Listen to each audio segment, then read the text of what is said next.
अपने आप को सबसे पढ़ा लिखा मुख्यमंत्री बताने वाले अरविंद केजरीवाल जी, आरक्षण देना राज्य का सब्जेक्ट होता है। जाटों के नाम पर जो व्यक्ति राजनीति कर रहे हैं, उन्होंने कभी दिल्ली में जाटों के हक की आवाज विधानसभा में नहीं उठाई। बड़े बड़े पैसे और बाकी चीजें लेके तो शायद राज्यसभा की टिकटें आपने दी होंगी।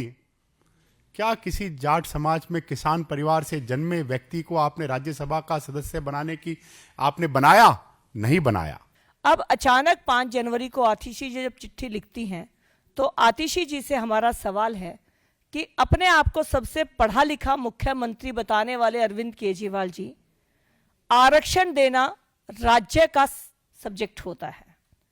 राज्य सरकार को आरक्षण अगर वो किसी जाति को, किसी वर्ग को दिलाना चाहते हैं, तो सबसे पहले विधानसभा में अपना प्रस्ताव रखना होता है। प्रस्ताव पास होने के बाद कैबिनेट नोट बनता है और फिर उस कैबिनेट नोट को सेंट्रल गवर्नमेंट के पास भेजा जाता है और उनसे रिक्वेस्ट की जाती है कि इस जाति को आप आरक्षण दे दीजिए। पिछले 10 सालों के अंदर दिल्ली में आम आदमी पार्टी की सरकार थी। इन 10 सालों में कभी कोई चर्चा भी इस विषय पर दिल्ली विधानसभा में नहीं हुई। और पिछले 10 सालों की जब हम बात करते हैं, तो उनके पूर्व मंत्री कैलाश गहलोत जी ने, जो कि अब उनकी झूठ और षड्यंत्र की राजनीति से दुखी होकर पार्टी छोड़ चुके हैं, उन्होंने इस बात को आपके सामने कंफर्म किया कि उन्होंने 2-3 बार दिल्ली के पूर्व मुख्यमंत्री को कहा कि दिल्ली के जाटों को भी केंद्रीय आरक्षण में शामिल कराने का प्रक्रिया हमें करनी चाहिए। बहुत दुख के साथ कहना पड़ रहा है कि जाटों के नाम पर जो व्यक्ति राजनीति कर रहे हैं, उन्होंने कभी दिल्ली में जाटों के हक की आवाज विधानसभा में नहीं उठाई। मैं जाट हूं, मैं जाट की बेटी हूं, मैं जाट की बहू हूं, मैं जाट समाज से आती हूं। मुझे आज इस बात की बहुत तकलीफ है कि आपने हमारा हक नहीं दिया। ये बात तो एक तरफ, आप हमारे नाम पे दिल्ली में भ्रम की राजनीति करना चाहते हैं। हम दिल्ली के जाट इस बात को समझते हैं कि ये जो प्रोसेस नहीं हुआ वो आपकी वजह से नहीं हुआ। जब केंद्र सरकार में कांग्रेस थी और भाजपा सत्ता में नहीं थी केंद्र में, तब भी केंद्र सरकार से कई बार जाटों को आरक्षण देने की मांग भारतीय जनता पार्टी ने की है। और आज जाटों का केंद्रीय आरक्षण में शामिल दिल्ली के जाटों का ना होना, इसका एकमात्र कारण अरविंद केजरीवाल जी की 10 साल की दिल्ली की सरकार है।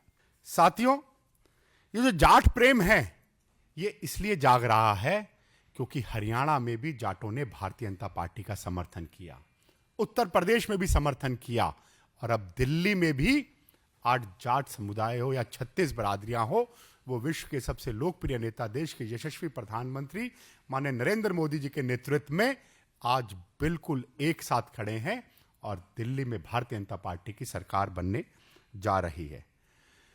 साथियों, जब भी आपने देखा होगा अरविंद केजरीवाल किसी इशू में फंसते हैं, वो शीश महल में फंसे, चाहे वो शराब घोटाले में बस फंसे, तो डिबेट को डेविएट करने के लिए वो एक नया चुनावी जुमला शगुफा छोड़ देते हैं, जिसको दिल्ली की जनता स्वीकार नहीं करने वाली। हमें गर्व होता है, और गर्व हो भी क्यों ना, क्योंकि माननीय प्रधानमंत्री जी के अथक प्रयासों से आज हमारे समाज के, हमारे गांव देहात के बच्चे बच्चियां, चाहे उसमें मनु बाकर हो, चाहे उसमें अमन सरावत हो, जब ओलंपिक में तिरंगे झंडे की शान बढ़ा रहे होते हैं, तो हमारा सीना चौड़ा होता है और हमारा माथा ऊंचा होता है। साथियों, अगर देश में ओबीसी के लिए, जाट समाज के लिए, किसानों के लिए किसी ने काम किया है, तो नरेंद्र मोदी जी की सरकार ने काम किया है। अरविंद केजरीवाल सिर्फ चुनावी जुमले छोड़ते आते हैं और कुछ नहीं करते हैं।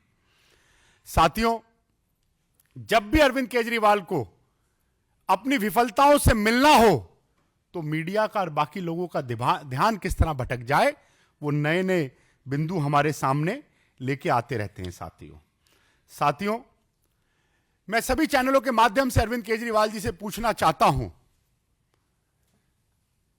कि पहली बार जब एनडीएमसी के वाइस चेयरमैन जो एक जाट समाज से आते हैं, एनडीएमसी में माने प्रधानमंत्री जी के द्वारा उनको नॉमिनेट करने के लिए फाइल भेजी गई, तो अरविंद केजरीवाल की दिल्ली सरकार थी। मैं ऑथेंटिकली कह रहा हूं, उसको चैलेंज करता हूं अरविंद केजरीवाल जी को, उन्होंने उसको रोक के रखा।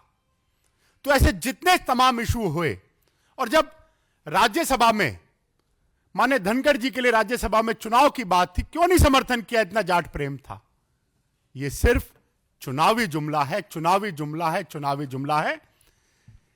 दिल्ली की जनता यह जान चुकी है, दिल्ली की जनता यह पहचान चुकी है कि आने वाले विधानसभा चुनाव में पूर्ण बहुमत से भारतीय जनता पार्टी की सरकार बनने वाली है। तो ऐसे कोई जुमले नहीं चलेंगे। अगर इतना ही प्रेम था तो 10 साल में आपने एक बार भी, जब आपकी पूर्ण बहुमत की सरकार थी, आपने इस आरक्षण की बात नहीं करी।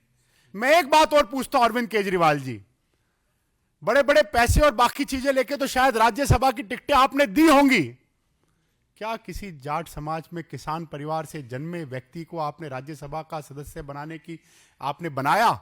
नहीं बनाया। ये तमाम सवाल हमारे समाज के लोग, हमारे गांव देहात के लोग, 36 बिरादरियों के लोग पूछते हैं, जिनका जवाब और हिसाब देना पड़ेगा। आज आपकी स्थिति वो है कि ना नेता है, ना नीति है, ना नीयत है, और जब निर्णय लेने की बात आती है तो कोविड में शीश महल का निर्णय लेते हो, जब निर्णय लेने की बात आती है तो शराब घोटाला करते हो। तो जनता जान चुकी है।